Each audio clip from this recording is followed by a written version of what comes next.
வணக்கம் friends. Last group 2ல கேட்டால் இந்த சம பாருங்கள். A:B:C = 2:3:4. A/B, B/C, C/Aவோட மதிப்பு என்னன்னு கேட்டிருக்காங்க. ஃபஸ்ட்டு பாருங்கள், ஏவோட மதிப்பு ஏக்கு வேல்யூ என்னென்னா 2, பிக்கு 3, சிக்கு 4. இடையில் ஈக்குவல் இருக்கிறதால ஏவோட வேல்யூவை என்னென்னு எடுத்துக்கிறோன்னா ஃபஸ்ட்டு இருக்கிற ரேஷியோ 2, பியோட வேல்யூவை அடுத்ததாக இருக்கிற ரேஷியோ 3ன்னு எடுத்துக்கிறோம். சியோட வேல்யூவை அதுக்கு அடுத்ததாக இருக்கிற வேல்யூ 4ன்னு எடுத்துக்கிறோம். இப்போ கொஸ்டினில் என்ன கேட்டிருக்காங்க? A/B. A/Bனா 2/3 ஈஸ்ட்டு B/C 3/4. அடுத்து பாருங்கள் C/A, அப்போது 4/2. இப்போது இது 3 நம்பர் இருக்குங்களா? 3ம் கீழே வந்து வேறு பேஸ் வேறு இருக்குது. இதை அப்படியே எடுத்து எழுத முடியாது. 2, 3, 4ன்னு ஆன்சரும் இருக்காது. நீங்கள் என்ன பண்ணணும்? இதுக்கு இப்போ எல்சிஎம் எடுக்கணும். 3, 4, 2. இதுக்கு எல்சிஎம் எடுங்க. 3, 4, 2. எல்சிஎம் எடுத்தால் 3வது வாய்ப்பாடு 1, 4, 2.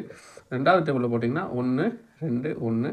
திரும்ப ரெண்டாவது டேபிளில் போட்டிங்கன்னா 1. அப்போது எல்சிஎம் 3, 2, 6, 6, 2, 12. அப்போ எல்சிஎம் என்னன்னா 12. அப்போது அடிமானத்தை பேஸை வந்து ஈக்குவல் ஆகிறோம். அப்போது 12 ஆகிட்டோங்களா? இப்போ பாருங்கள், 3 கூட எதை பெருக்குன்னா 12 வரும்னா 4.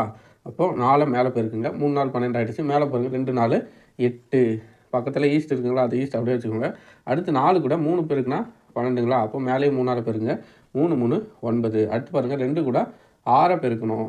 6 பெருக்குனா 12. அப்போ 4, 6, 24. அப்போது A:B:Cயோட ரேஷியோ என்னென்னா 8:9:24. இது நார்மலாக எப்படி வரும்னா 8/12, 9/12, 24/12 இப்படின்னு வரும். நம்ம காமனாக பேஸ் 12 இருக்கிறதுனால இந்த 12 விட்டுட்டு மிச்சம் இருக்கிற ABCயை எழுதிக்கிறோம். அப்போ ஆன்சர் 8:9:24. இதை கேன்சல் பண்ணுற மாதிரி இருந்தால் இதை கேன்சல் பண்ணியும் போடலாம். ஆனால் 3 ஒரே வாய்ப்பாடில் கேன்சலும் ஆகாது. ஸோ ஆன்சர் என்னன்னா 8:9:24. அவ்வளோதான் ஃப்ரெண்ட்ஸ். அடுத்த வீடியோவில் சந்திப்போம். நன்றி.